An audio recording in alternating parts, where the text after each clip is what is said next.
بسم اللہ الرحمن الرحیم۔ السلام علیکم۔ تہجد اتنی قیمتی ہے، اگر اللہ ہمیں نہ دیتا تو ہم کبھی سمجھ ہی نہ پاتے کہ اللہ کی محبت کس کو کہتے ہیں۔ رسول اللہ صلی اللہ علیہ وسلم نے ارشاد فرمایا، رات کو اس وقت نماز پڑھو جب لوگ سو رہے ہو، تم لوگ سلامتی کے ساتھ جنت میں داخل ہوں گے۔ تم روشنیوں کے رب کو رات کے اندھیروں میں پکارو، وہ تمہیں معجزوں کی صبح عطا کر کے راضی کر دے گا۔ جس کہانی کی وجہ سے تم تہجد تک پہنچ جاؤ، اس کہانی کو اللہ پاک کیسے ادھوری چھوڑ سکتا ہے؟ آپ کی زندگی میں پڑھی گئی ایک تہجد کی نماز پوری زندگی بدلنے کی طاقت رکھتی ہے۔ بات تہجد کی ہے تو ذرا محبت سے سنیے گا۔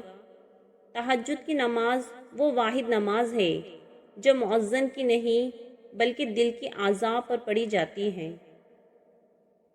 کبھی کبھی انسان لڑتے لڑتے تھک جاتا ہے، پہر آخری امید رات کی تنہائی میں تہجد کے سجدے میں آنسوؤں سے اللہ سے باتیں کرنا ہوتا ہے اور دل ہلکا ہو جاتا ہے۔ تہجد اللہ پاک کی لاڈلی عبادت ہے۔ سوچو، تہجد گزار اللہ پاک کا کتنا لاڈلا ہوگا۔ جب تمہیں کہیں سے کوئی امید نہیں رہتی، تب وہ تمہیں تہجد کی لگن لگا دیتا ہے اور ایک نئی امید سے جوڑ دیتا ہے، اور پھر تم جان جاتے ہو کہ جو درد دن کے اجالوں میں نہیں سمٹ پاتا، وہ رات کی تاریکیوں میں سمٹ جاتا ہے۔ تہجد قلب کی راحت ہے، تہجد عشق کی عبادت ہے۔ تہجد بہت خوبصورت عبادت ہے، جہاں کچھ ملے نہ ملے لیکن رب ضرور مل جاتا ہے۔ ایک سکون ہے، جب عادت ہو جائے بنا پڑھے سکون نہیں ملتا۔ نماز اگر محبت ہے تو تہجد اللہ سے عشق کا احساس ہے۔ اللہ ہمیں نماز والی محبت اور تہجد والا عشق نصیب فرمائے، آمین۔ تقدیر پلٹتے دیر نہیں لگتی، تہجد کی دعا ہو اور چند آنسو ہو۔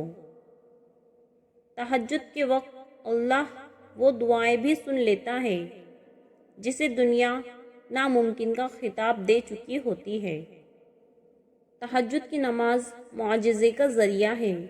جب تمہیں سارے راستے بند نظر آتے ہیں، تب بھی وہ ایک راستہ کھولے رکھتا ہے، اور وہ تہجد کا راستہ ہے۔ اور اللہ جسے چن لیتا ہے اسے اپنی لاڈلی نماز تہجد عطا کرتا ہے۔ نماز بوجھ نہیں بلکہ تمہارے بوجھ کو ہلکا کرنے کا ذریعہ ہے۔ جانتے ہو معجزے کب ہوتے ہیں؟ جب تم اللہ پر یقین رکھتے ہو اور جلد بازی نہیں کرتے ہو۔ جب تمہارا دل کسی کے گلے لگ کر رونے کو چاہے تو قرآن کو گلے لگا لینا۔ نماز کی پابندی انسان کے مشکل وقت کو آسان کر دیتی ہے۔ دعائیں جتنا وقت لیتی ہے ان کا رنگ اتنا ہی گہرا ہوتا ہے۔ دیکھو، یہ زندگی سے مایوس نہیں ہوا کرتے، اللہ ضائع نہیں کرے گا۔ تمہاری دعا اور تمہارا صبر انتظار کرو۔ تہجد کی دعاؤں سے انسان وہ بھی پا لیتا ہے جو چیز اسے نصیب کا حصہ نہیں ہوتی۔ سب سے پہلے دعا، دعا کے بعد صبر، صبر کے بعد یقین، پھر آپ کا سفر بہترین۔ جس نے نماز قائم کی اس نے کامیابی حاصل کی۔ نماز شیطان کی شکست اور مومن کی جیت ہے۔ تو اپنے پروردگار کی تعریف کے ساتھ تسبیح کر اور اس سے مغفرت مانگو، بے شک وہ معاف کرنے والا ہے۔ اللہ کو پاؤں گے تو سکون پاؤں گے، ورنہ تڑپتے رہ جاؤں گے۔ بد نصیبی غریب ہونا نہیں، بد نصیبی بے ایمان ہونا ہے۔ روح کا انسانیت سے خالی ہونا برا ہے۔ گناہ کے دوران موت نہ آنا اور گناہ کے بعد توبہ کی مہلت ملنا اللہ پاک کا بڑا احسان ہے۔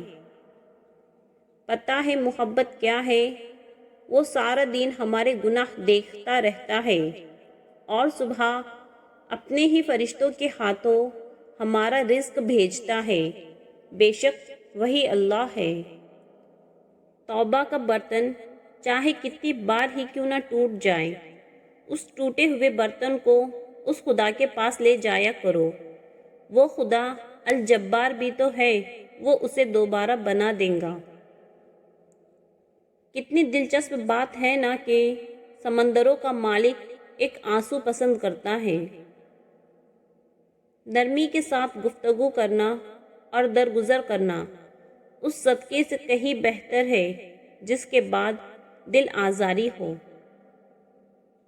اللہ معاف کرتا ہے، ہم انسان معاف نہیں کرتے۔ یہ سارے گڑھے جس میں ہم گرے ہوئے ہیں یہ اللہ نے نہیں کھودے، ہمارے کھودے ہوئے ہیں۔ اللہ تو عیب پر پردہ ڈالنے والا، بخشنے والا ہے۔ اس کی سب سے بڑی صفت ہی بندے سے اس کی محبت ہے۔ حضرت عمر فاروق نے فرمایا، جس نے رب کے لیے جھکنا سیکھ لیا وہی علم والا ہے، کیونکہ علم کی پہچان عاجزی ہے اور جاہل کی پہچان تکبر ہے۔ قرآن پاک پتھر دلوں کو موم کرتا ہے، ٹوٹے دلوں کو جوڑتا ہے اور بیمار دل کی شفا ہے۔ تم جسے ڈپریشن کہتے ہو وہ تمہارے نماز نہ پڑھنے کا نتیجہ ہے۔ تم اس کا انتخاب نہیں کرتے بلکہ وہ اپنے محبت کے لیے خود تمہیں چنتا ہے۔ جب دل اداس ہو اور وجہ بھی سمجھ نہ آ رہی ہو تو سورہ رحمان پڑھ لیا کرو، دل کو سکون آ جائے گا۔ اگر والدین کی تربیت سے بیٹا بیٹی ڈاکٹر انجینئر بن سکتے ہیں تو نمازی کیوں نہیں؟ دل مشکل میں ڈوبا ہو، سوچ فکروں میں الجھی ہو تو اللہ سے دعا کرنا اور اتنا توکل ضرور رکھ کرنا کہ وہ رب تمہاری دعاؤں کو دھیان سے سنتا ہے اور جواب بھی دیتا ہے۔ وہ ضائع نہیں جانے دے گا ان دعاؤں کو جو خلوص دل سے مانگی جائے۔ تم تب بھی دعا کرتے رہنا جب تمہارے پاس قبولیت کی کوئی بھی وجہ باقی نہ رہے، کیونکہ بے بس صرف تم ہو، اللہ نہیں۔ وہ تو پل بھر میں نصیبوں کو بدل سکتا ہے۔ لوگ کہتے ہیں ہوتا وہی ہے جو نصیب میں لکھا ہو۔ اللہ پاک قرآن میں کہتے ہیں، تم مجھے پکار کر تو دیکھو، میں نصیب بدلنے پر قادر ہوں۔ دعائیں نصیب سے نہیں بلکہ نصیب دعاؤں سے بدلتا ہے۔ تم اتنے یقین سے مانگو کہ تمہارے یقین کے بعد کہانی معجزوں کی لکھی جائے۔ اللہ ہے نا، فخر سے کہا کرے اللہ ہے نا۔ بس تھوڑا سا صبر کرو، ان مقرر کردہ آزمائشوں کے بعد آپ کی چاہت سے آپ کو نواز دیا جائے گا انشاءاللہ۔